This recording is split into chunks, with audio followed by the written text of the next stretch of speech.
The first thing you notice about the Vespera Lounge after midnight isn't the clink of crystal or the low moan of the baby grand.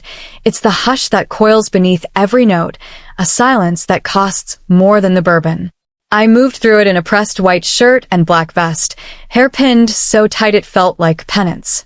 My name is Marta E's Clifford, and for 4 years this amberlit vault has been my confession booth. I poured $1,000 pours for men who signed death warrants with fountain pens, served flutes to women whose laughter could bankrupt a bloodline. Invisibility was my only wage, and I cashed it nightly. Tonight the hush carried a different weight, metallic, like a blade sliding from silk. It arrived the moment he crossed the threshold. The room didn't part for Joshua C. or Oropeza. They simply forgot how to occupy the same space. Black suit cut close to a fighter's frame, cufflinks catching the chandelier like warning shots, neck inked with a single rose thorn that disappeared beneath the collar. They called him the gentleman butcher, for reasons no one repeated twice. His gaze swept the floor the way a lighthouse warns ships, slow, deliberate, and already mourning the wreckage. For one heartbeat, it pinned me behind the bar. I dropped my eyes, fingers tightening around a bar towel, already wrung dry. Stay small. Stay gone. He didn't take the booth. He walked the marble straight to me, each step a heartbeat the lounge forgot to take. Patrons drifted like smoke finding new corners. "Macallan 52 neat," he said, voice low enough to bruise. I nodded, throat sealed. My hands, steady since inventory at 19, betrayed me. The bottle's neck clinked against the rim. I felt his stare on the nape of my neck, branding. Then a lieutenant slid in, Diego Solari, slick smile, nervous energy bottled in Armani. "Let me, boss." He intercepted the glass, produced a tiny vial from his breast pocket. Compliments of the house blend. One clear drop kissed the whiskey and vanished. My lungs forgot their job. I'd seen that drop before, in a different city, a different life, the night my father's eyes went glassy over unpaid debts. Joshua reached for the glass. Time didn't slow. It detonated. I scrawled 5 words on a cocktail napkin, ink bleeding from the pressure of my grip. Slide it across the mahogany until it kisses the tumbler's base. Don't drink it. Smile and leave now. I turned to the sink, shoulders braced for gunfire. Silence stretched, elastic and lethal. Then fingers, warm, unyielding, closed around my wrist, pinning it to the bar. Not cruel, but absolute. I looked up into my eyes, the color of gunmetal before the storm. "Why?" he murmured, thumb settling over my pulse like he was reading Braille. Would I ever leave a mystery unsolved? He hadn't touched the drink. He hadn't smiled for show. He had taken my wrist instead. Diego's grin faltered. "Everything all right, Joshua?" "Leave," Joshua said, without looking away from me. A single syllable, and Diego dissolved into the crowd, escorted by a shadow with a shoulder holster. We were an island in the amber light.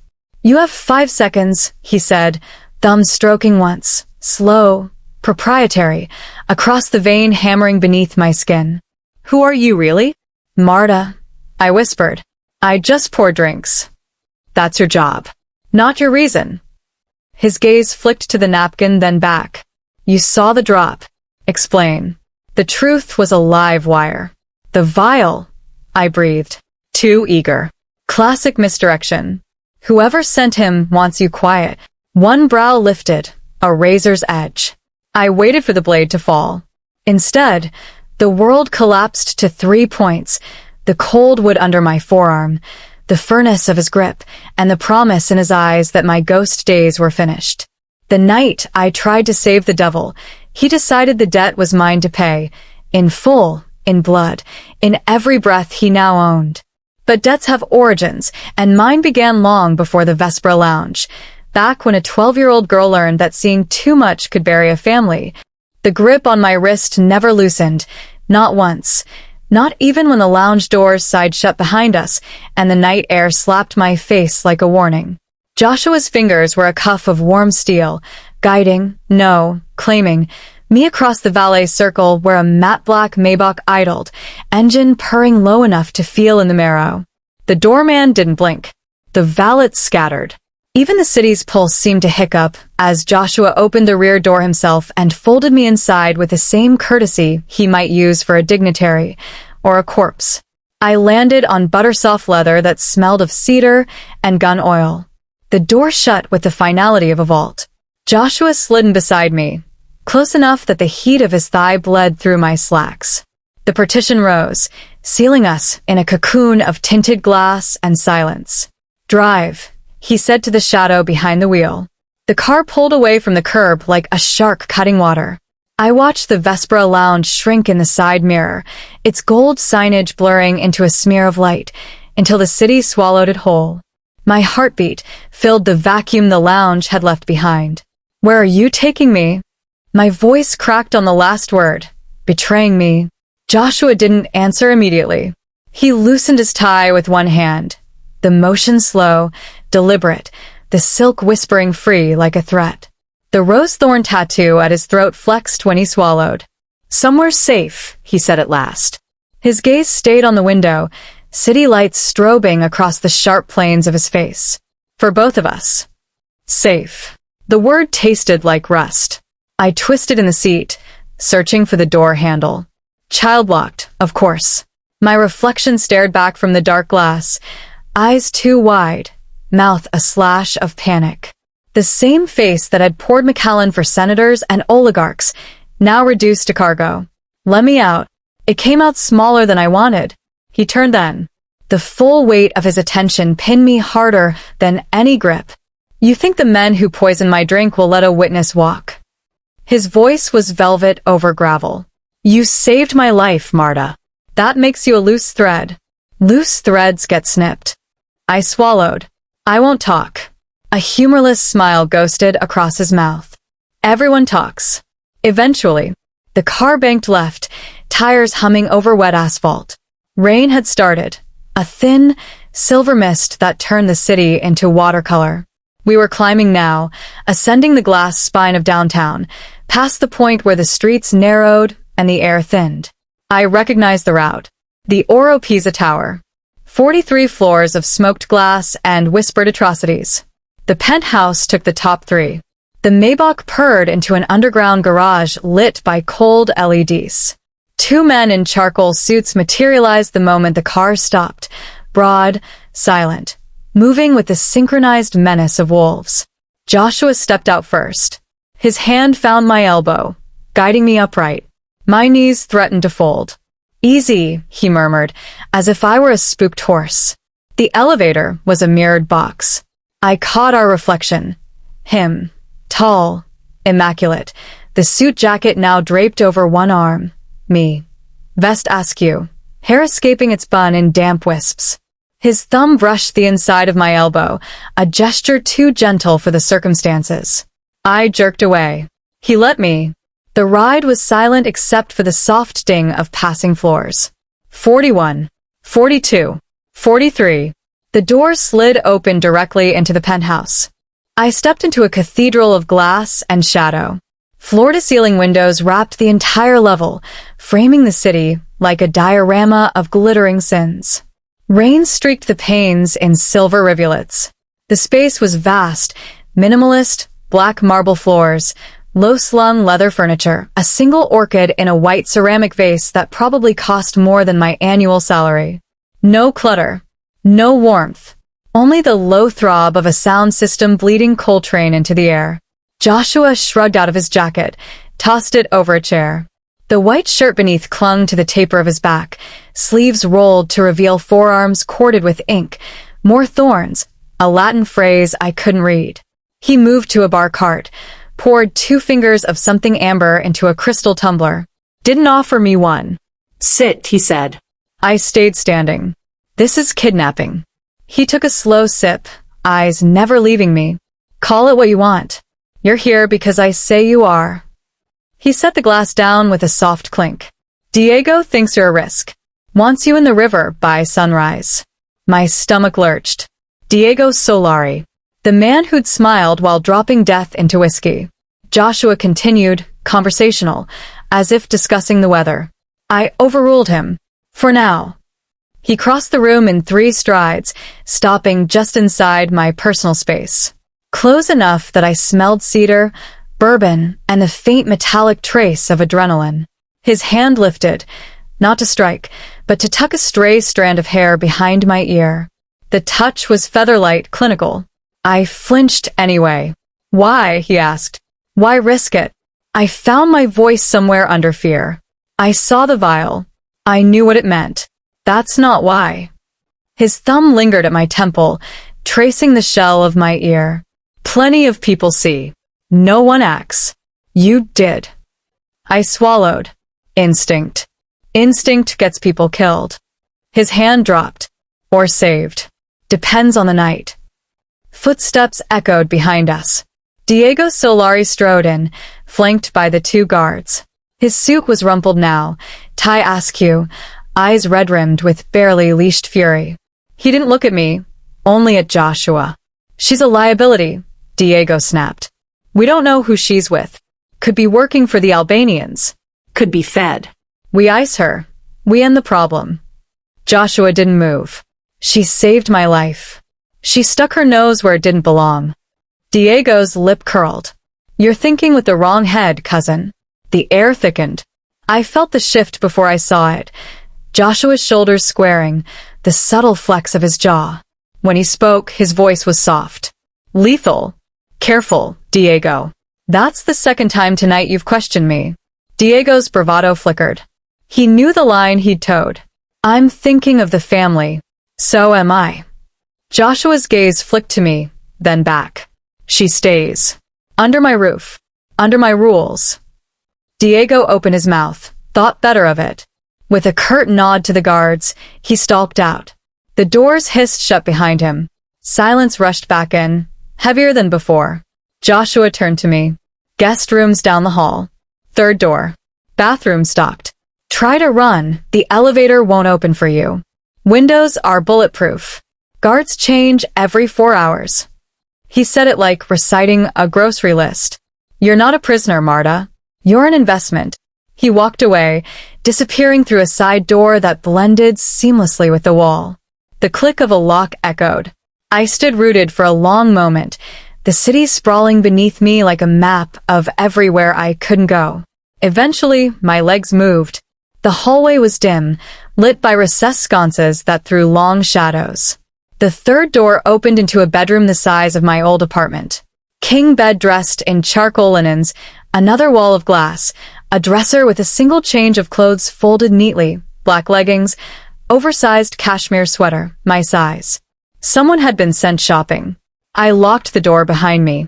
Pointless, but the click was satisfying. The bathroom was marble and mirrors. I stripped out of the vest and shirt, let them fall like shed skin.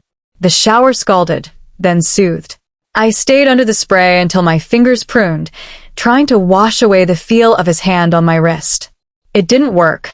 Wrapped in a towel, I padded to the window. The rain had stopped. The city glittered wet and defiant. Far below, traffic crawled like blood through veins.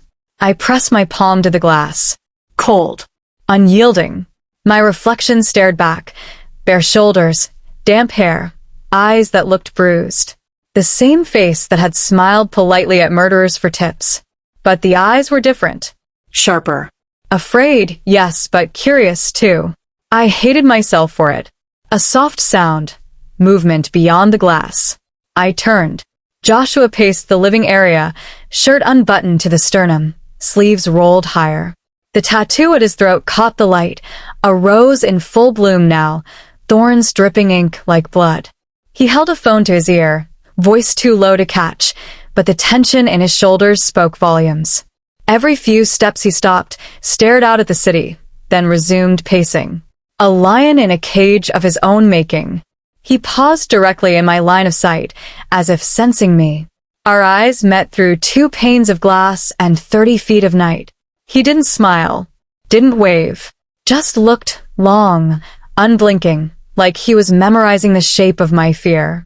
I stepped back, heart kicking against my ribs. The curtains were heavy, soundproof. I drew them shut. The bed was too big, too soft. I sat on the edge, towel clutched to my chest, and listened to the penthouse breathe. Somewhere, a clock ticked. Water dripped in the bathroom. The city murmured beyond the glass. Sleep didn't come. Every creak was a footstep. Every shadow, a threat.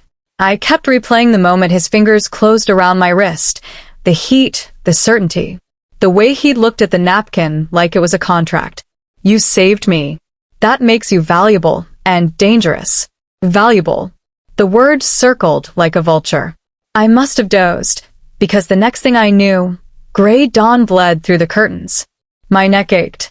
I was still sitting up, towel askew, legs numb. The room smelled faintly of orchid and ozone. A soft knock. The door opened before I could answer. Joshua stood in the doorway, showered and shaved, wearing a charcoal Henley that clung to his chest. He held a tray, coffee, toast, a single blood orange sliced into perfect moons. Steam curled between us. Breakfast, he said. I pulled the towel tighter. I'm not hungry. You'll eat. He crossed the room, set the tray on the nightstand. Low blood sugar makes people stupid. We can't have that. He moved to the window, drew the curtains fully open. Morning light poured in, brutal and honest. The city sprawled below, waking up to another day of secrets. I watched him watch the skyline. His reflection superimposed over the buildings, predator and king, both. Why me? I asked, voice rough from disuse. You could have had Diego dump me in the river. Why keep me? He didn't turn. Because you saw. Saw what? The drop. The lie. The moment Diego decided I was expendable. His voice was quiet, almost reflective. Most people see what they're told to see. You saw the truth. That's rare. I swallowed. And now? Now you're leveraged. Insurance. A witness who can't be bought or broken. He faced me then, eyes unreadable. And maybe you're something else. We'll see. He left the tray and walked out, the door closing with a soft snick. I stared at the blood orange. The slices were arranged like a sunburst, perfect and obscene. My stomach growled despite itself. I picked up a piece. The juice ran down my fingers, bright as fresh blood. Through the open curtains, I caught my reflection again in the window, hair wild, eyes hollow, mouth stained red. The same face. But the woman looking back wasn't pouring drinks anymore. She was surviving. And survival, I was learning, had a price.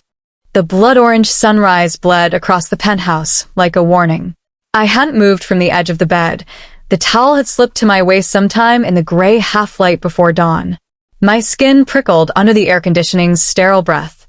The tray Joshua left sat untouched except for the single slice I'd held too long, its juice dried to a rust-colored crust on my fingertips. I wiped them on the towel, stood, and let the fabric fall. The borrowed cashmere sweater hung loose on my shoulders, sleeves swallowing my hands. The leggings clung like a second skin. Whoever had chosen them knew my measurements better than I did. I padded barefoot to the door, turned the handle. It opened without protest. No lock. A different kind of cage. The hallway stretched in both directions, black marble veined with gold, sconces flickering low. No guards in sight, but their absence felt deliberate, like the hush before a blade drops. I moved left, toward the main living area, counting steps the way I used to count tips at closing, one for every heartbeat. 23 steps to the open-planned expanse. The city glittered beyond the glass, 43 floors down. Traffic reduced to red and white threads. The orchid on the low table had been replaced overnight, fresh, white, throat streaked crimson. Someone came and went while I pretended to sleep. A guard appeared at the far end, broad as a doorway, earpiece glinting. He didn't speak, just watched me with the flat patience of a man paid to wait. I pivoted, walked the other way. Another hallway, another guard. Same posture. Same silence. The penthouse was a circuit board, and I was the current they were tracking. I found the kitchen by scent, espresso, butter, something citrus. Stainless steel and matte black, every surface gleaming like it had never been touched. A woman in a charcoal maid's uniform set a plate on the island, poached eggs, sourdough, a single fig sliced open to reveal its obscene pink heart. She didn't look at me. The plate slid across the marble as if on rails. I ate standing up. The eggs were perfect. The fig tasted like guilt. Back in the guest wing, I discovered a second door-eyed mist. Unlocked, leading to a study. Floor-to-ceiling bookshelves, leather-bound volumes in languages I couldn't read. A desk the size of a pool table, empty except for a brass letter opener shaped like a dagger. I ran my finger along its edge. Sharp enough. Footsteps behind me. I turned too fast, heart slamming. Joshua filled the doorway, shoulder against the frame, arms crossed. He'd changed into a dove-gray suit, no tie, collar open to reveal the rose-thorn tattoo in full bloom. His hair was still damp from a shower, curling slightly at the ends. He looked younger in daylight. Less myth, more man. Sleep? He asked. I lifted my chin. Define sleep. A flicker of amusement crossed his mouth. Fair. He stepped inside, closed the door with a soft click. The room shrank. He didn't crowd me, but the air did. He moved to the window, hands in his pockets, and stared out at the city like it owed him money. Why did you do it? His voice was quiet, almost conversational. Not the vial. That was instinct. I mean the note. The risk. You could have walked away. I opened my mouth, closed it. The truth felt too heavy, too old. Someone had to. That's not an answer. I crossed to the bookshelf, trailed my fingers over spines. My father owed money to the wrong people. I was 12. They sent him home in pieces. I learned early that looking away has a body count. Silence. When I glanced back, Joshua hadn't moved, but his eyes were on me.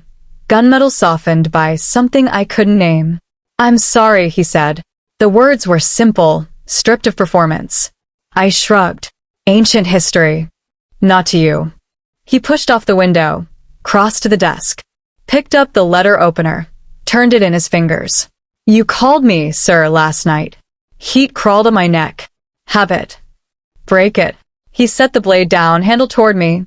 Joshua. If I'm keeping you alive, you should know the name of the man signing your death warrant or your salvation. Depends on the day. I stared at the opener. Joshua. I tested. It tasted like danger. He nodded once, satisfied. Better. A soft chime, his phone. He glanced at the screen, jaw tightening. Business. He left as quietly as he'd come. The door stayed open. I followed at a distance, drawn by the low rumble of voices. The war room was a glass-walled office overlooking the financial district. Joshua stood at a holographic map table, 3 men in suits flanking him. Diego was one, face scrubbed of last night's panic, now polished and poisonous. The others I didn't know.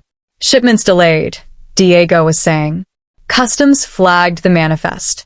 We lose the window. We lose the Albanians. Joshua tapped the table. The hologram zoomed, red lines pulsing. Reroute through Newark. Pay the inspector double. Tell him it's his retirement fund. One of the suits hesitated. That's a lot of heat. Joshua's smile was thin. Heat cools. Bodies don't. The man swallowed, nodded. Diego's gaze flicked to me, lingering in the doorway. She shouldn't be here. Joshua didn't look up. She's where I put her. The dismissal was surgical. Diego's mouth tightened, but he said nothing. Joshua turned to a side table, poured coffee from a silver carafe into 2 bone china cups. Black for him, a splash of milk in the other. He crossed the room, held one out to me. I took it. Our fingers brushed, static, deliberate. The cup was warm. Real. Drink, he said. You're shaking. I hadn't noticed. I lifted the cup, but didn't sip. The scent curled between us, bitter, rich, impossible to trust. He watched me over the rim of his own. You think I'd poison you after all this? I think you'd do, whatever keeps you breathing. A low laugh. Smart girl. He returned to the table, dismissed the men with a flick of 2 fingers. Diego lingered longest, eyes promising retribution. The door hissed shut behind them. Joshua leaned against the map table, arms crossed. You're cataloging exits. I blinked. What? Every room. Every guard rotation. The way you tilt your head when you're counting steps. He pushed off the table, closed the distance slowly. It's how you stayed alive at the lounge. Invisibility through precision. My pulse spiked. You've been watching me? Always. He stopped just short of touching. But you're watching too. Tell me what you see. I hesitated. The truth was a blade with two edges. Diego's afraid of you. The others respect you. But they're all waiting for you to blink. His eyes narrowed, pleased. And someone in this room ordered the vial. I met his gaze. Not an outsider. Someone who knew your drink, your rhythm, your trust. He studied me for a long moment. You're wasted pouring whiskey. I was wasted being invisible. A beat. Then, come. He led me back to the study, pulled a ledger from a hidden drawer, black leather, gold embossing, lock snapped open with a key from his pocket. He set it on the desk between us. Diego handles the books. Find the anomaly. I stared. You're giving me access? I'm giving you a test. He tapped the cover. Pass and we talk. Fail, and Diego gets his river. He left me alone with the ledger and the letter opener. The pages were dense, columns of numbers, coded initials, dates, shipments, payoffs, blood money laundered through shell companies. I flipped slowly, fingers steady now. My father had taught me double entry before he taught me to ride a bike. I knew the shape of lies. An hour bled into two. The orchid wilted slightly in the heat of my breath. I found it on page 43. A transfer to a supplier I didn't recognize, timestamped the day before the poisoning. The amount was small, too small for a hit. But the routing number traced back to an account Diego had signed off on personally. I closed the ledger. My hands didn't shake. Joshua returned as the sun climbed higher, gilding the room in cold light. He didn't ask if I'd found anything. He simply held out his hand. I gave him the ledger, open to the page. He read in silence. His face didn't change, but the air did, thickened, charged. Diego, he said softly, almost wonderingly. He closed the book, set it aside. You just bought yourself another day. And then we see how useful you really are. He poured fresh coffee. Same cup, same splash of milk. Hold it out again. This time, I took it. Our fingers didn't touch. I lifted the cup, inhaled. Still didn't drink. Joshua watched, something unreadable flickering behind his eyes. Trust is a slow poison, he said. But it's the only one I haven't built an immunity to. He left me with the coffee cooling between my palms and the city burning gold beyond the glass. I stood at the window, cup untouched, reflections superimposed over the skyline. The woman staring back had ink on her fingers and a ledger's worth of secrets in her eyes. She wasn't pouring drinks anymore. She was reading the room. And the room, for the first time, was reading her back. The storm arrived at dusk like a verdict. Thunder rolled over the city in slow, deliberate waves, rattling the penthouse windows until the skyline trembled. Rain lashed the glass in silver sheets, turning the view into a watercolor of smeared neon and shadow. Inside Joshua's study, the air was thick with cigar smoke and the low crackle of a fireplace that hadn't been lit in years. The ledgers lined the walls like silent sentinels, black leather spines, gold lettering worn soft by too many guilty fingers. I stood in the doorway, barefoot, the cashmere sweater slipping off one shoulder, and listened to the storm argue with the silence. Joshua had left an hour ago. A terse stay put and the soft click of the elevator. Business, he'd said. The kind that didn't wait for the weather. I nodded, obedient, but the moment the doors sealed, the penthouse exhaled. Guards shifted posts. The maid vanished. Even the orchids seemed to wilt in relief. I moved. The hallway was dim, sconces flickering like dying stars. I counted steps again. 37 to the war room, 41 to the kitchen, 53 to the study. The door was ajar, a sliver of amber light spilling onto the marble. Inside, Diego's voice, low, urgent, laced with venom. Unfinished business, yeah. The poison didn't work. He's still breathing. A pause. The clink of ice in a glass. No, I handled the draw myself. The girl, she's the problem now. Joshua's keeping her like a damn pet. My blood turned to sleet. I pressed flatter against the wall, breath shallow. Diego again, softer. We move tonight. While he's out, she disappears. He blames the Albanians. We clean house. Another pause. Yeah. I'll be there. The call ended. Footsteps, heavy, impatient, crossed the study. I slipped into the alcove beside a suit of antique armor, holding my breath. Diego emerged, phone to his ear again, already dialing. He didn't see me. The elevator swallowed him whole. I waited until the hum faded, then slipped inside. The study smelled of leather, tobacco, and ozone. The fireplace glowed faintly, embers pulsing like a dying heart. Joshua's desk dominated the room, mahogany, scarred, a single lamp casting a pool of gold. The ledger from yesterday sat closed, but a second one lay open beside it, pages fluttering in the draft from the storm. I crossed to it, heart hammering so loud, I feared the guards would hear. The entries were denser, coded in initials and symbols I'd seen before. My father's voice ghosted through me. Asterisk, numbers don't lie, Marta. People do. Asterisk, I flipped pages, fingers trembling but steadying with each line. Shipments. Payoffs. A column marked V. Vials, maybe. The dates aligned with the poisoning. One entry stood out. A transfer to DS the morning of the lounge. Diego Solari. The amount matched the supplier I'd flagged. I traced the line with my fingertip. Ink smudged. My skin drank it like guilt. A soft sound. Footsteps. Too light for Diego. Too deliberate for the maid. I froze. Joshua stood in the doorway, rain dripping from his hair, suit jacket slung over one arm. His eyes found mine across the room, unreadable.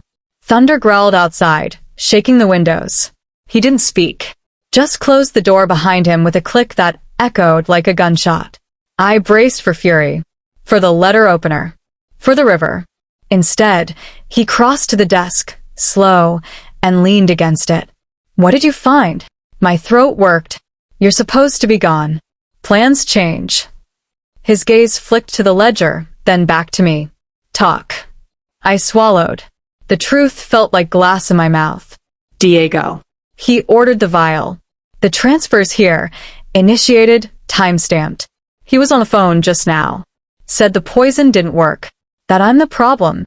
Joshua's face didn't change, but something shifted behind his eyes. Calculation, betrayal, the slow grind of a millstone. He picked up the ledger, flipped to the page I'd marked. Read in silence. The storm filled the void, rain hammering like fists. Finally, he closed the book. You're sure? I'm sure. He set it down, precise. Diego's been with me since we were kids. Saved my life in Juarez. Taught me how to stitch a wound with dental floss. His voice was soft, almost wondering. Family. I didn't move. Family poisoned slower. A humorless smile. You know. He pulled his phone, dialed. Diego. My office. Now. Hung up without waiting. I stepped back. He'll kill me. He'll try. Joshua moved to the bar cart, poured 2 fingers of something dark. Didn't offer me one. But he'll have to go through me first. The elevator dinged. Diego strode in, rain-soaked, eyes sharp. You rang? Joshua didn't turn. Closed the door. Diego obeyed, suspicion flickering. What's this about? Joshua faced him then, ledger in hand. Tell me about the vial. Diego's smile faltered. What vial? The one you dropped in my drink. Joshua's voice was calm, lethal. The one Marta saw. Diego's gaze snapped to me. Pure venom. She's lying. She's not. Joshua opened the ledger, held it up. Your initials. Your routing number. Your fucking signature. Diego's face was drained of color. Joshua. Save it. Joshua stepped closer. You think I wouldn't check? You think I'd let you breathe after? Diego's hand twitched toward his waistband. Joshua was faster, grabbed his wrist, twisted until something cracked. Diego dropped to his knees, gasping. "You are family," Joshua said, almost gently. "Now you're a test." He released him, stepped back. "You're going to Newark. Tonight. Tell the Albanians the deal's off. Tell them I know about the shipment. Tell them if they want war, they'll get it." Diego cradled his wrist. "You're banishing me? I'm giving you a chance to run." Joshua's smile was thin. "Take it." Diego staggered to his feet, eyes wild. "This is what she's doing. She's poisonous." Joshua's hand shot out, closed around Diego's throat. "She's the only one who told me the truth. Get out." He shoved Diego toward the elevator. The doors opened, swallowing him. The car descended. Silence crashed back in, broken only by the storm. Joshua turned to me. His knuckles were white around the ledger. "You just lit a match in a room full of gas." I lifted my chin. "You needed to see the fire." He studied me for a long moment. Then, slowly, he crossed the room, stopping just short of touching. "You're not shaking." "I'm done shaking." A low sound, almost a laugh. "Good." He moved to the fireplace, tossed the ledger onto the embers. The pages curled, blackened, flared. Flames licked the leather, devoured the lies. The room filled with the scent of burning truth. I watched the fire consume Diego's betrayal, my reflection dancing in the glass behind it. My fingers were stained black with ink, smudges that wouldn't wash out. I rubbed them together, felt the grit. Joshua spoke without turning. "You're in now, Marta. No half measures. You see something, you tell me. You move, I know. You breathe, I feel it." I met his eyes in the reflection. "And if I want out?" He turned then, firelight carving shadows across his face. "You wrote the note. You don't get out." Thunder cracked overhead, shaking the penthouse to its bones. I didn't flinch. The ledger burned down to ash. The storm raged on. And in the silence between lightning and thunder, I felt the shift, fear calcifying into something harder. Courage, maybe. Or complicity. My fingers curled, ink ground into the lines of my skin. Truth leaves marks, even when hidden. And I was no longer hiding. I was acting. The fire popped, sending a spark skittering across the marble. Joshua didn't move to stamp it out. Neither did I. We let it burn. The war room was a cathedral of glass and steel, lit only by the city's electric heartbeat. Midnight had come and gone, leaving the skyline a constellation of cold fire. Rain had softened to a mist that blurred the edges of every tower, turning the view into a mirage of power. Inside, the mirrored walls reflected everything twice. Joshua's silhouette pacing the holographic map table, the red pulse of rerouted shipments, and me, standing at the threshold with ink still ground into my cuticles like war paint. Joshua hadn't spoken since the ledger burned. The ash sat in the fireplace like a grave. He'd changed into black, sweater, slacks, no jewelry except the rose-thorn tattoo that climbed his throat whenever he swallowed. The room smelled of ozone, scorched leather, and the faint copper of decisions yet to bleed. He tapped the table. The hologram zoomed, a warehouse in Red Hook, tagged in crimson. Diego lands in Newark at 0200. Albanians pick him up at 0230. We met at 0245. Clean. Final. His voice was flat, surgical. 2 teams. Snipers on the roof. No witnesses. I stepped inside. The door hissed shut behind me, sealing us in mirrored isolation. "You're going to execute him." Joshua didn't look up. "He ordered my death. That's the price. You kill one, 10 more lie to you."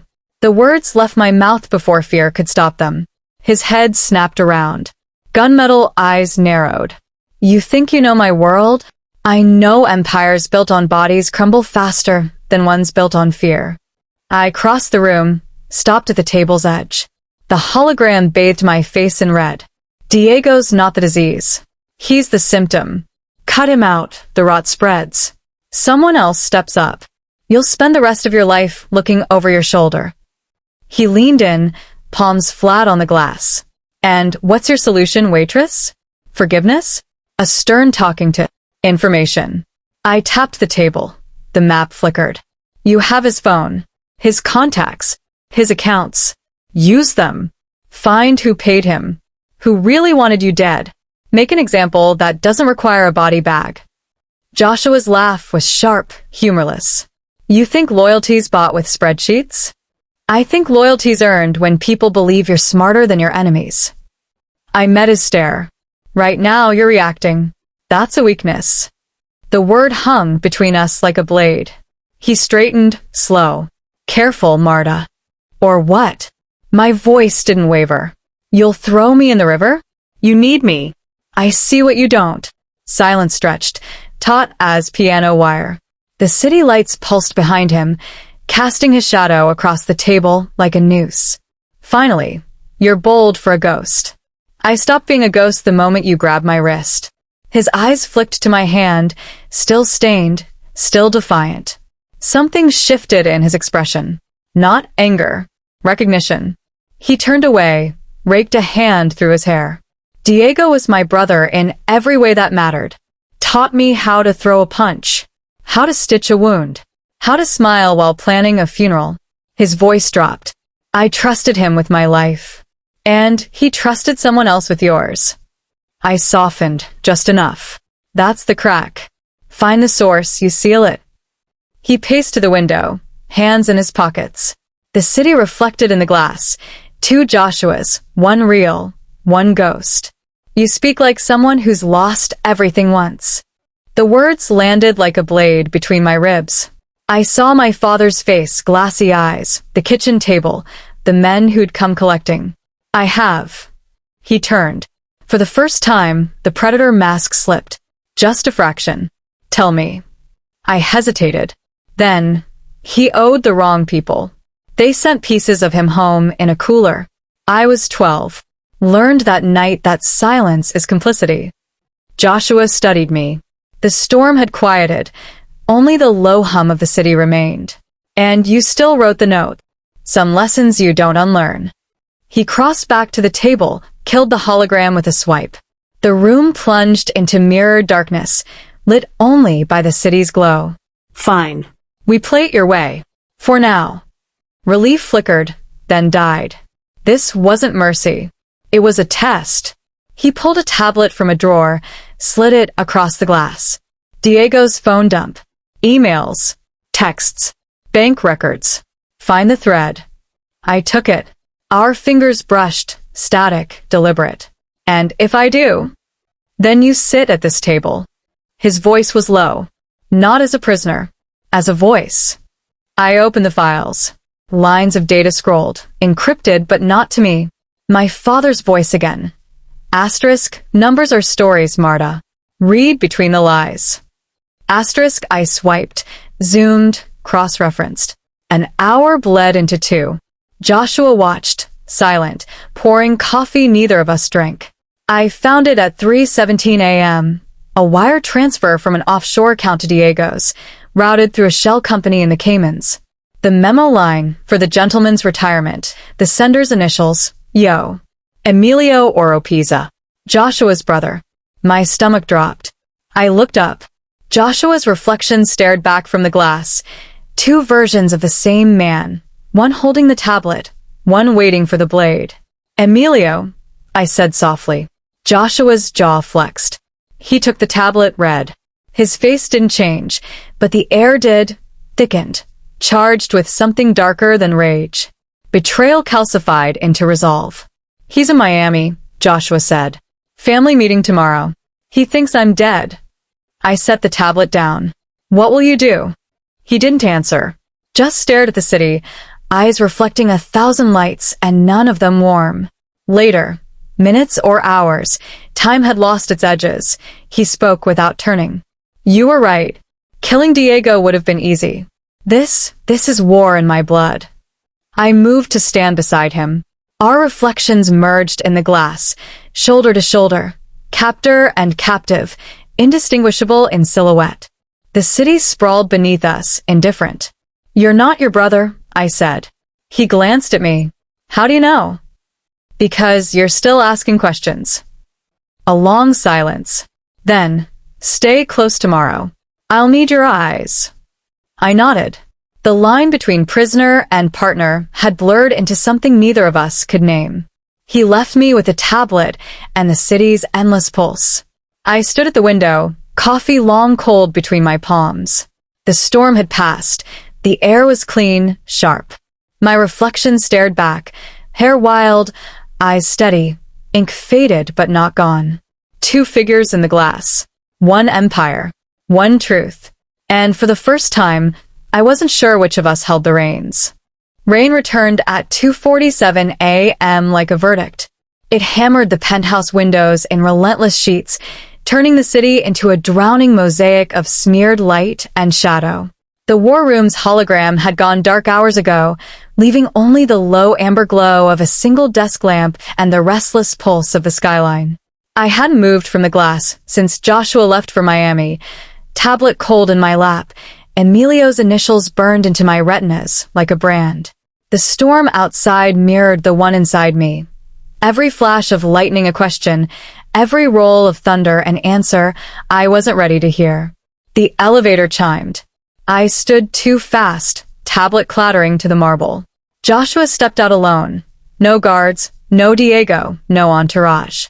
Just him, soaked to the bone, white shirt clinging translucent to the planes of his chest, cuffs dark with blood. Not his, or at least not all of it. His hair dripped onto the floor in steady, deliberate drops. The rose thorn tattoo at his throat looked freshly inked, raw against the pallor of his skin. He didn't speak. Just crossed the room with the slow, exhausted gait of a man who'd walked through fire and found it colder than expected. The door to the study stood open. He went straight for the bar cart, poured 3 fingers of Macallan into a crystal tumbler with a hand that trembled once, barely, before steadying. He didn't drink. Just stared at the amber like it might confess. I followed, barefoot, the cashmere sweater slipping off one shoulder again. Joshua. He turned. The lamp caught the cut above his eyebrow, shallow but angry, blood crusted at the edges. Another slash marred his left cheekbone, thin and precise, like a signature. His knuckles were split, skin shredded to raw meat. The violence clung to him like cologne. "You're hurt," I said. He set the glass down untouched. "Not mine." The words landed heavy. I knew what they meant. Emilio. The meeting. The blood on his cuffs wasn't a metaphor. I moved without thinking, crossed to the bar, pulled the first aid kit from the drawer he'd shown me days ago. Antiseptic. Gauze. Butterfly sutures.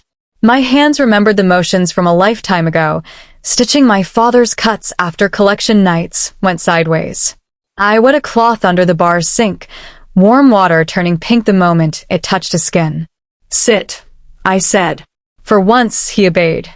Lowered himself into the leather chair by the fireplace, legs sprawled, head tipped back. The storm raged outside, lightning fracturing the glass. I knelt between his knees, cloth in hand, and cleaned the cut above his eye.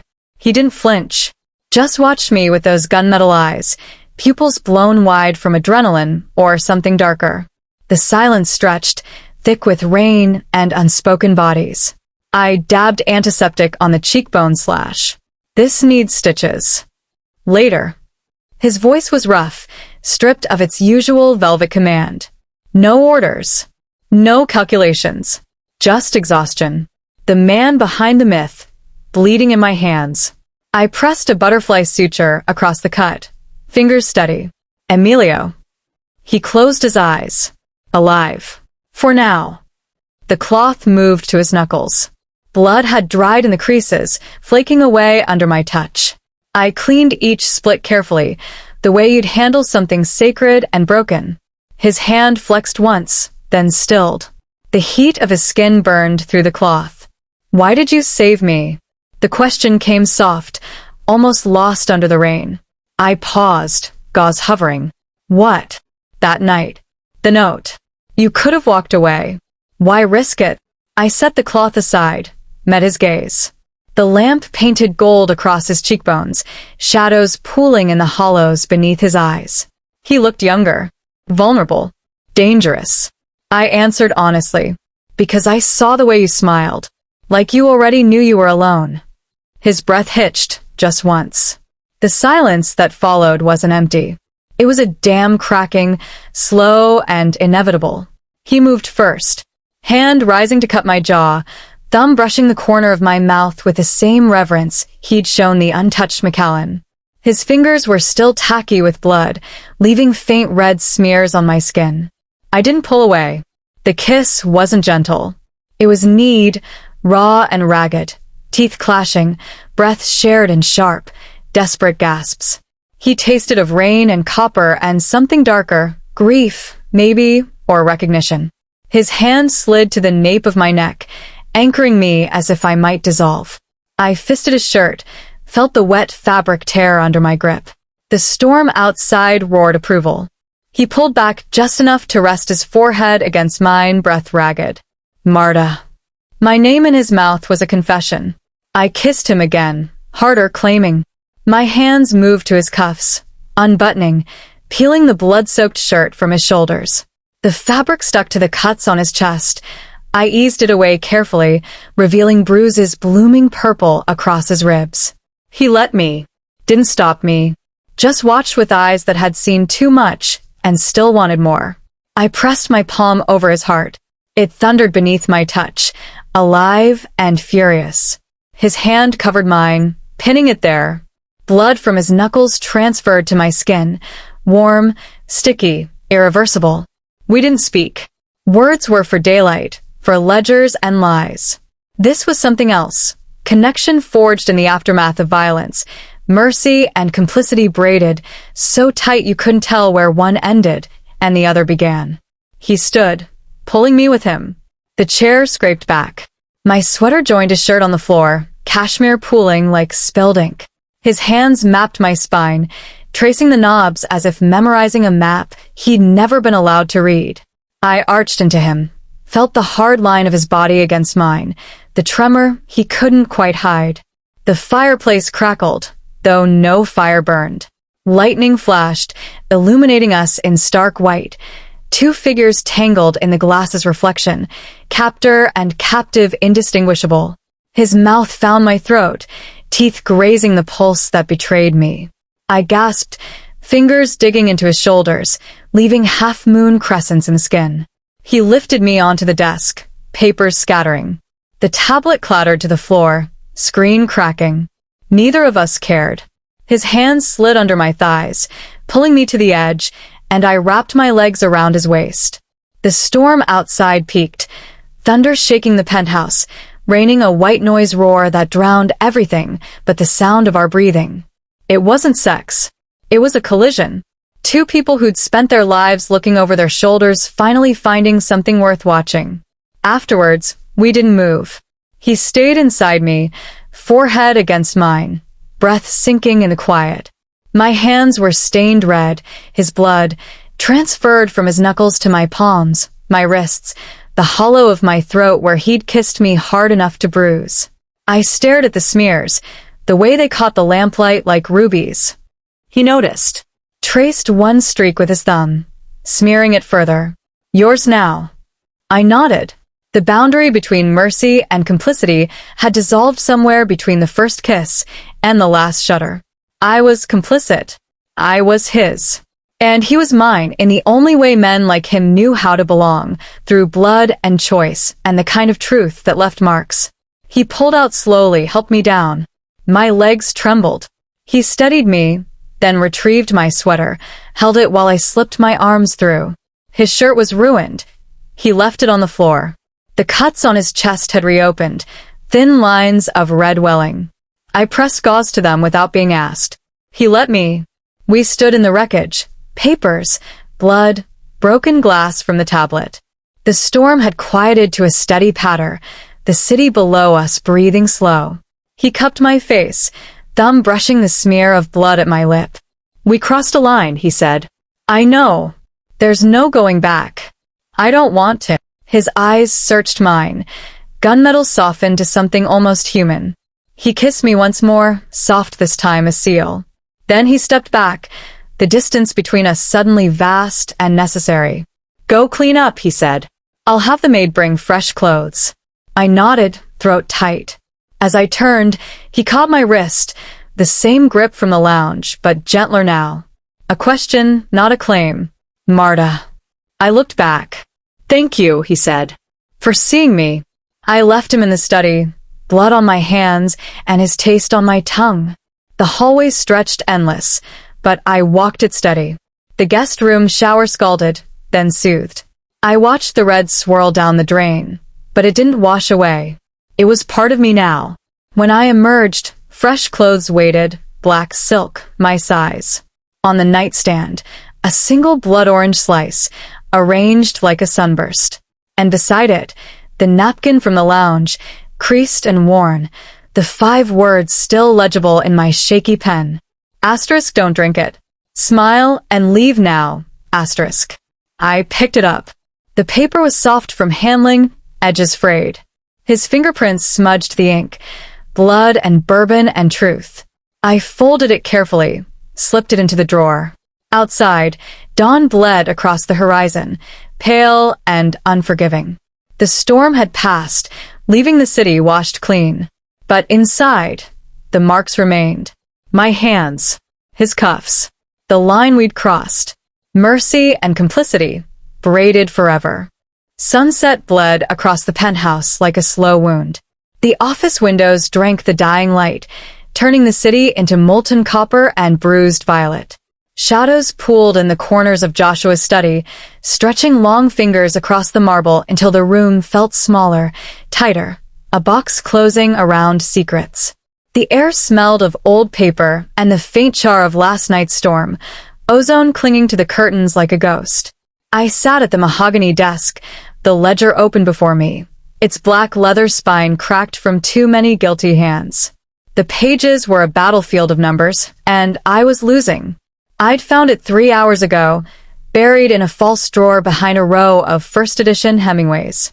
A second ledger, slimmer, newer, the entries written in Emilio's elegant scrawl.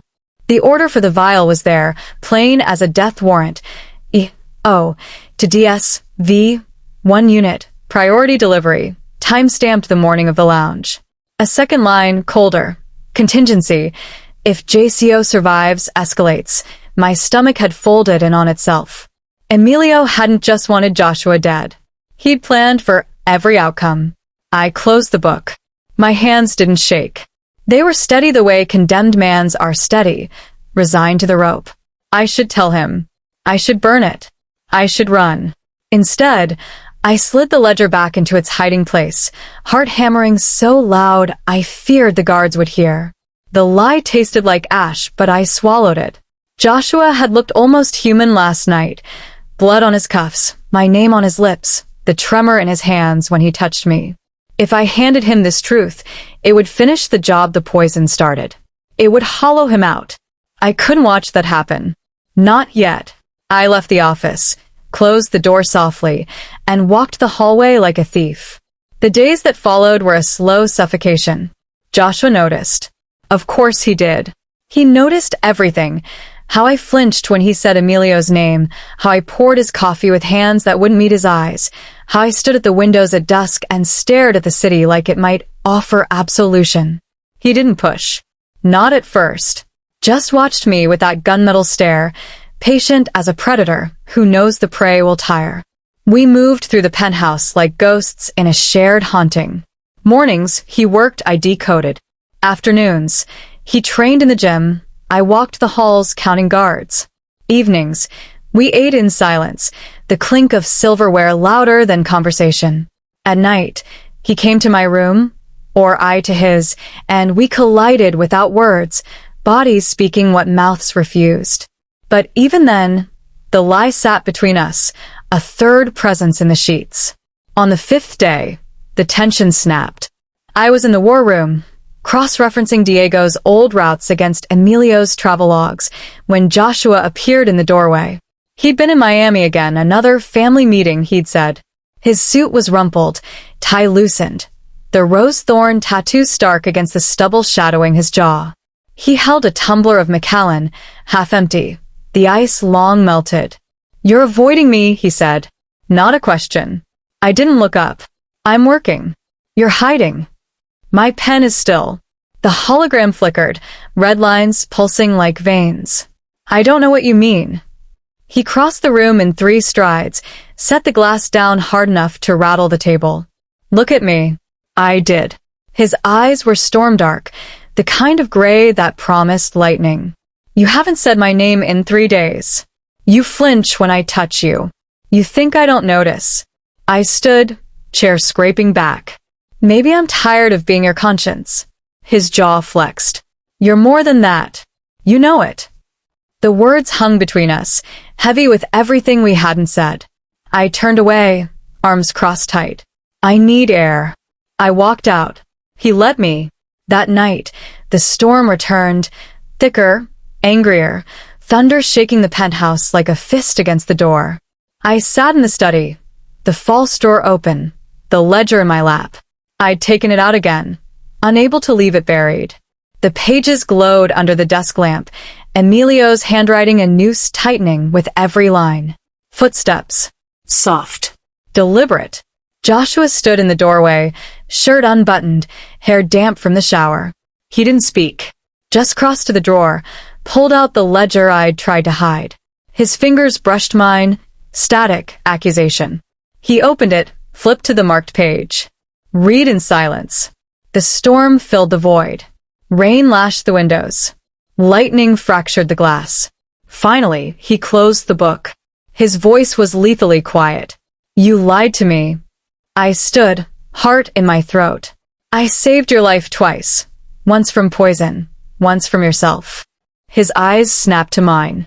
Fury, restrained but white-hot. You think that excuses this? I think it excuses nothing. My voice cracked, but I didn't look away. Emilio's your brother. Your blood. If I'd told you, you'd have gone to Miami and put a bullet in his head. And then what? You'd be the man who killed his own family. I couldn't let you carry that. He stepped closer, the ledger dangling from one hand. You don't get to decide what I carry. I already did. I lifted my chin. You're welcome. Thunder cracked overhead. The lights flickered. He stared at me, chest rising and falling too fast. The fury was there, but beneath it, something worse. Hurt. Betrayal so raw it cut deeper than anger. You should have trusted me, he said. I trusted you to break. Silence. The kind that screams. He moved to the fireplace, tossed the ledger onto the cold grate, pulled a lighter from his pocket, gold, engraved with his initials. The flame caught the corner of the leather, curled it black. Pages flared, ink bleeding into flame. The truth consumed, but not erased. The scent of burning lies filled the room. I watched the fire devour Emilio's confession, my reflection dancing in the glass behind it. My hands were clean, no ink, no blood, but the weight was heavier than ever. Joshua didn't turn. You're still here. I'm not running. He faced me then. The firelight carved shadows across his face, predator and mourner in one. If you're going to betray me, do it where I can see you. The words were a vow, not a threat. I nodded. I'm not going anywhere. He crossed the room, stopped just short of touching. His hand lifted, hovered over my cheek, then dropped. I can't kill you. I know. I should. But you won't. His eyes searched mine, gunmetal softened by something I couldn't name. Longing, maybe. Or the ghost of trust. He leaned in, forehead resting against mine, breath warm and ragged. I hate you for this, he whispered. I know.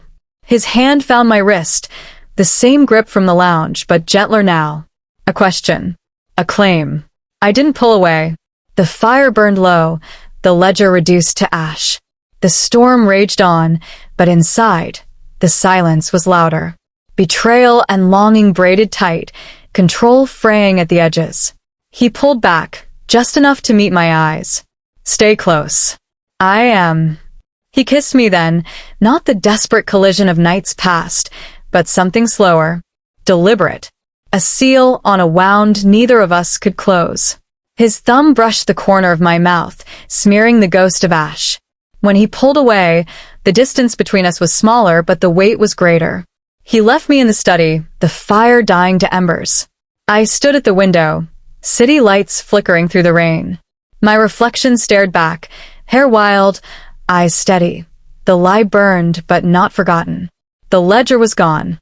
The truth remained. And so did I. The warehouse crouched on the edge of the Hudson like a rusted confession. Night had fallen hard, the river a black mirror reflecting sodium lights, and the low growl of thunder that never quite broke. Rain had stopped hours ago, leaving the air thick with wet concrete and diesel. Inside, the cavernous space smelled of rust, motor oil, and the metallic promise of violence. Joshua stood beneath a single hanging bulb, suit jacket discarded, white shirt rolled to the elbows, the rose thorn tattoo stark against his throat. He looked calm. Too calm. The kind of calm that came before a storm swallowed the world. I watched from the catwalk above, hidden behind a stack of crates, earpieces pressed tight. The calm's feed crackled softly, Joshua's voice, low and steady, guiding me through the setup. 4 heat signatures on the east wall. 2 on the catwalk. Emilio's late. Copy. I whispered. My tablet glowed with thermal overlays, the warehouse mapped in ghost blue. South door's clear. North has a blind spot, use it if it goes south. It always does. Emilio arrived at 2317. The roll-up door screeched open, admitting a black Escalade that purred to a stop. Emilio stepped out, taller than Joshua, leaner, the same gunmetal eyes but colder, like winter steel. His suit was charcoal, tie blood red, hair slicked back with the precision of a man who'd never lost control. 4 enforcers flanked him, hands inside jackets, eyes scanning. Diego wasn't among them. Joshua had made sure of that. Emilio smiled, thin, practiced. Brother. Joshua didn't return it. You're late. Traffic.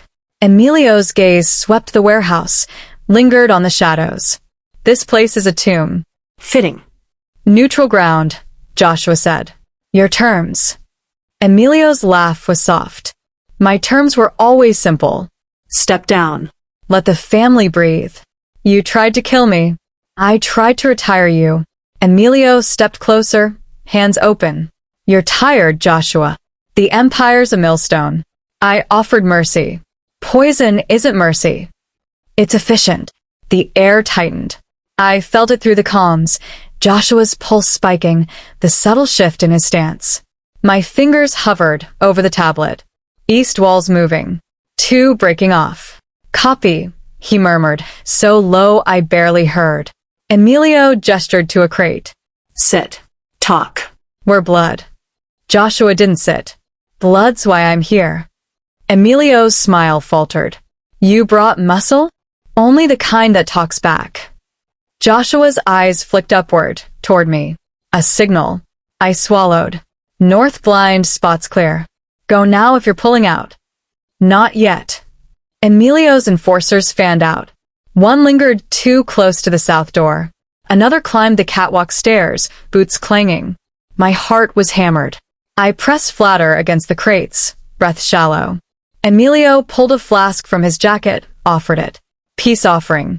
Macallan 52. Your favorite. Joshua didn't take it. You always were sentimental. Sentiments for the living. Emilio unscrewed the cap, took a sip. See? No poison. Joshua's mouth twitched. You'd need a new supplier. Emilio's eyes narrowed. You've been busy. Cleaning house. Joshua stepped forward, closing the distance. Diego's in Newark. Albanians have him. They're not gentle. Emilio's composure cracked, just a hairline fracture. You're bluffing. Check your phone. Emilio did. His face was drained of color. The enforcer shifted, hands tightening on weapons. Joshua's voice dropped. You wanted war. You got it. Emilio's smile returned, colder. Then let's end it. The betrayal unfolded in slow motion. The enforcer on the catwalk raised his pistol, silencer glinting. I saw it before Joshua did. Catwalk, now. Joshua moved, a blur of muscle and instinct, diving behind a stack of pallets as the first shot cracked. Concrete exploded where he'd stood. Chaos erupted. Emilio's men drew, 4 guns, 4 targets. Joshua rolled, came up firing. His Glock barked twice, center mass on the nearest enforcer. The man dropped, blood blooming across his chest. Another shot from the catwalk, missed, sparked off metal. Joshua returned fire, the bullet punching through the railing, sending the shooter tumbling. I scrambled along the catwalk, tablet clutched tight. Left window, move. Joshua didn't hesitate. He sprinted, boots pounding, as a hail of bullets chewed the floor behind him. He dove through the shattered window, glass raining like diamonds. Emilio shouted orders, voice cracking. Take him. Now. 2 enforcers advanced, weapons raised. Joshua was pinned behind a forklift, reloading. I saw the third man circling, knife, not gun. Silent. Deadly. Behind you, knife. Joshua spun, caught the man's wrist, twisted. Bones snapped. The knife clattered. Joshua drove his elbow into the man's throat. Cartilage crunched. The enforcer gurgled, collapsed. Emilio backed toward the Escalade, eyes wild. Enough. Joshua rose, gun trained on his brother. Blood streaked his cheek, his own this time, a shallow cut from flying glass. His chest heaved, but his hand was steady. The warehouse fell silent except for the drip of blood and the low hum of the Escalade's engine. 2 enforcers down. 1 riding.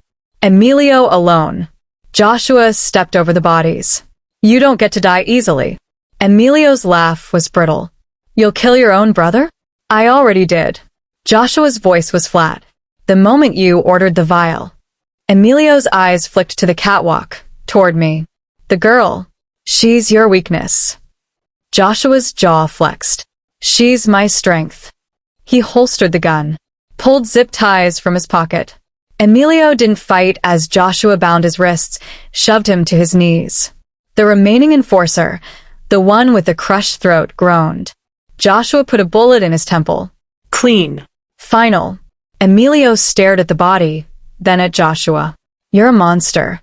Look in the mirror. Joshua dragged Emilio to the Escalade, tossed him in the back. The driver, Emilio's last loyal man, raised his hands, eyes wide.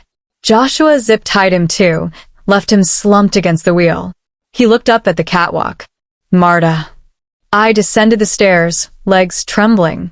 The warehouse smelled of gunpowder and blood. My earpiece dangled, useless now. Joshua met me halfway, hand outstretched. I took it. His palm was warm, slick with sweat and someone else's blood. You okay? He asked. I nodded. Couldn't speak. He pulled me close, forehead against mine. You saved me. Again. You didn't need saving. You needed a voice. His laugh was soft, broken. Same thing. We left the warehouse through the south door, the blind spot I'd mapped.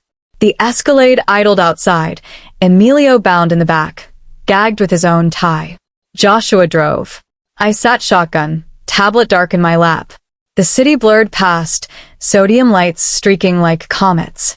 Halfway to the penthouse, Joshua pulled over on a deserted stretch of the West Side Highway. The river churned black beside us. He killed the engine, turned to Emilio. You live, he said, but not here, not with the family. You'll disappear. New name, new country. 1 phone call from me and you're a ghost. Emilio's eyes burned. You'll regret this. I already do. Joshua stepped out, opened the back door, hauled Emilio to the trunk of a waiting sedan, driven by one of his own men, silent and loyal. Emilio didn't struggle, just stared at Joshua with eyes that had once shared a childhood. The sedan pulled away. Emilio didn't look back. Joshua returned to the Escalade, hands shaking now.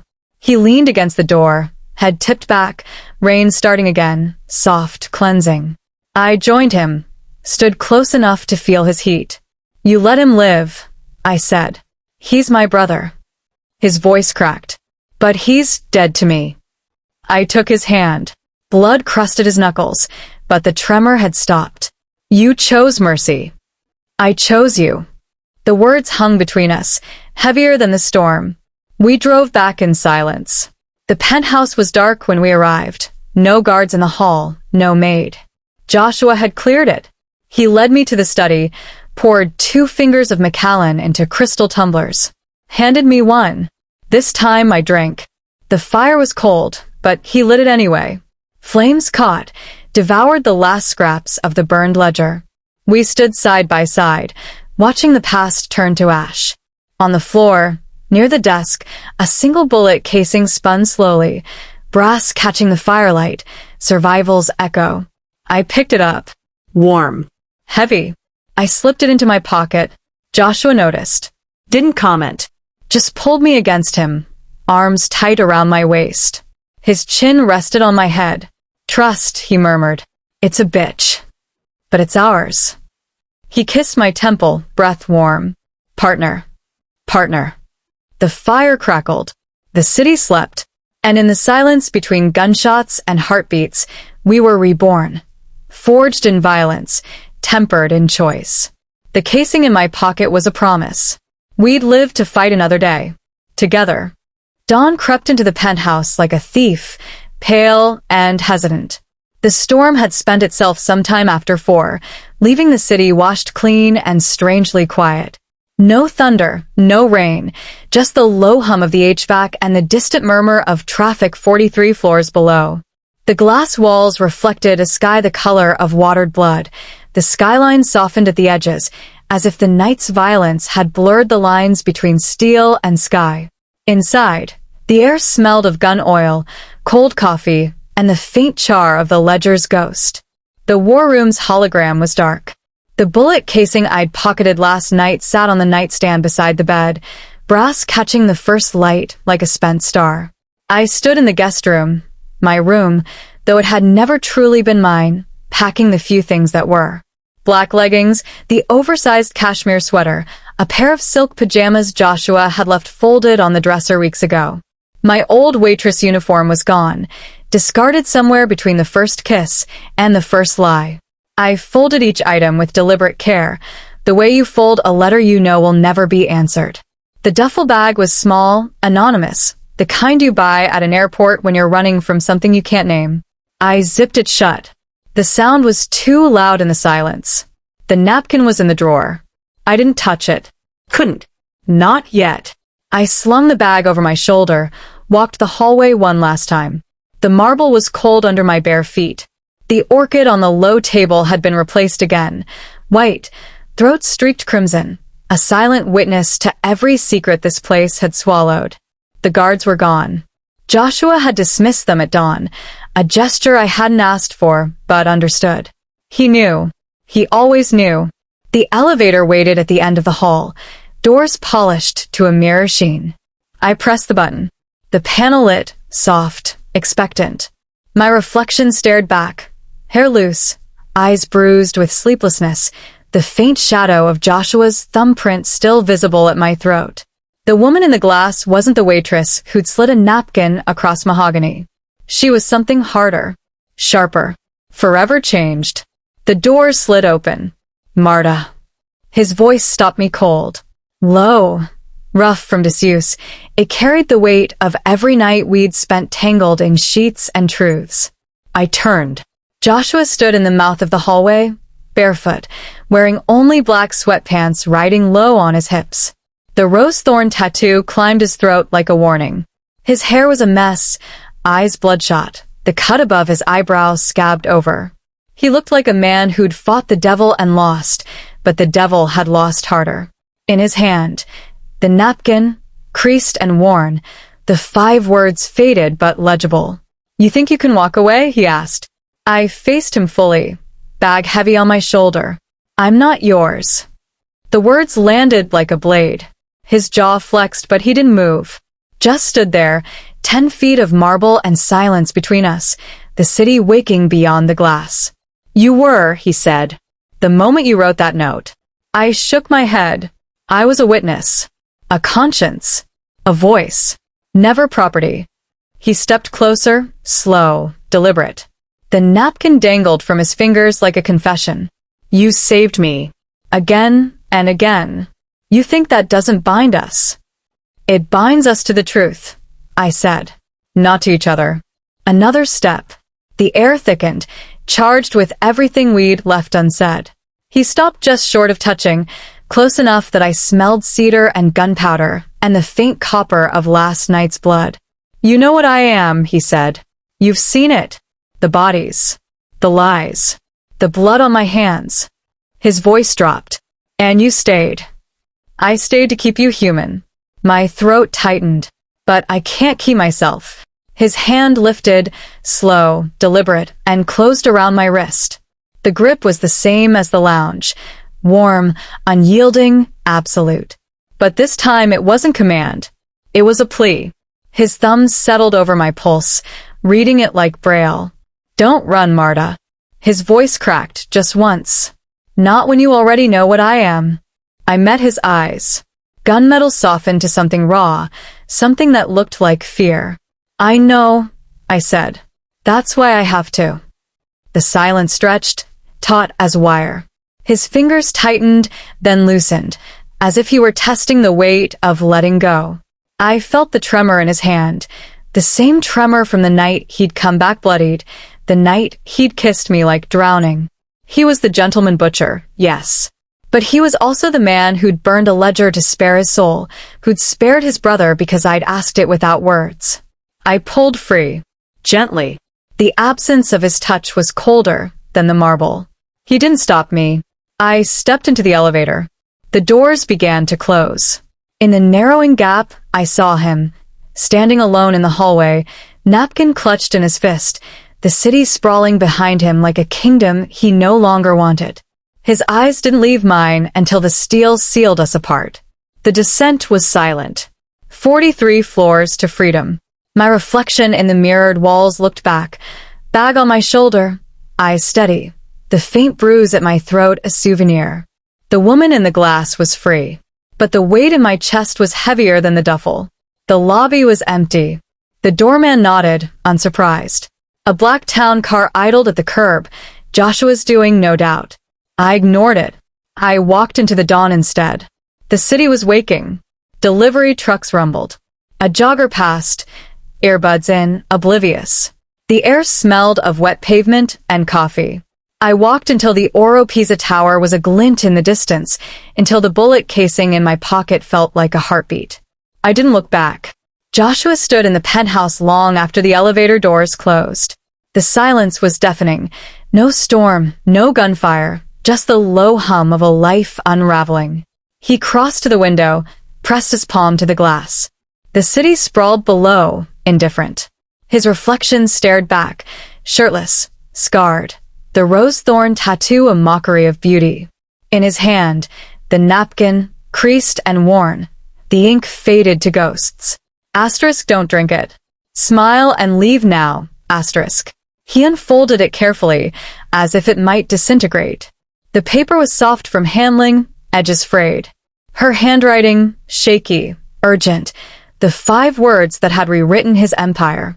He traced them with his thumb, smearing the faint smudge of her lipstick from the night she'd pressed it to his mouth in the dark. She was gone. He'd known it the moment he saw the duffel. Known it when she'd said his name like a goodbye. Known it when her pulse had steadied under his grip, no longer racing for him. He could have stopped her. Could have locked the elevator, posted guards, chained her to the penthouse with silk and steel. But he hadn't, because she was right. She was never his. He crossed to the fireplace, where the ledger's ash still lingered. The bullet casing she'd left on the nightstand glinted in his peripheral vision. He picked it up, warm from her pocket, heavy with survival, slipped it into his own. The napkin went into the drawer beside his bed, next to the Glock he no longer needed. He didn't burn it. Couldn't. It was the only proof she'd ever existed, the only proof he'd ever been more than the gentleman butcher. He stood at the window until the sun climbed higher, gilding the city in merciless light. The orchid on the table wilted, petals curling like secrets. The penthouse was too quiet, too vast, a cathedral without its ghost. Freedom won at the cost of entanglement. Love and control collapsed into memory. He closed the drawer. The napkin stayed inside, creased and worn, his only proof that she'd ever been real. Outside, the city moved on. Inside, Joshua Oropeza stood alone, wrist empty, heart heavier than any empire. The 5 words echoed in the silence. And for the first time, he didn't smile. If you enjoyed the story, click the subscribe button. See you in the next video.